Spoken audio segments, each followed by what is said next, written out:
भारताच्या महामहिम राष्ट्रपती श्रीमती द्रौपदी मुर्मूजी यांच्या शुभ हस्ते वैद्य रामदास आव्हाड सर यांना आयुर्वेद गौरव पुरस्कार प्रदान.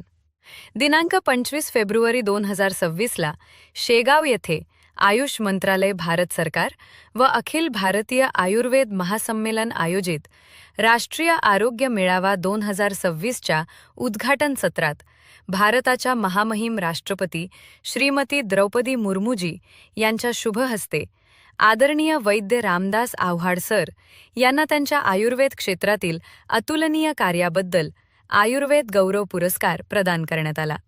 यावेळी महाराष्ट्राचे राज्यपाल माननीय श्री आचार्य देवव्रतजी, माननीय श्री प्रतापरावजी जाधव, राज्यमंत्री आयुष स्वतंत्र प्रभार, इतर मंत्रीगण, आयुष सेक्रेटरी पद्मश्री वैद्य राजेश कोटेचा सर, अखिल भारतीय आयुर्वेद संमेलन अध्यक्ष पद्मश्री पद्मभूषण वैद्य देवेंद्रजी त्रिगुणा सर व अन्य विविध क्षेत्रातील मान्यवर, शासकीय अधिकारी, वैद्यगण व 6,000हून अधिक विद्यार्थी, डॉक्टर उपस्थित होते. डॉक्टर रामदास आव्हाड यांनी आजपर्यंत केलेल्या आयुर्वेद कार्याची दखल घेत त्यांना हा पुरस्कार प्रदान करण्यात आला.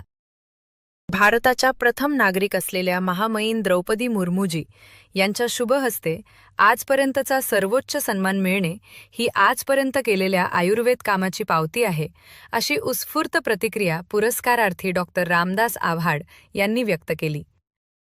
ऑस्कर न्यूजसाठी रेणुका ढमालेसह अनिकेत.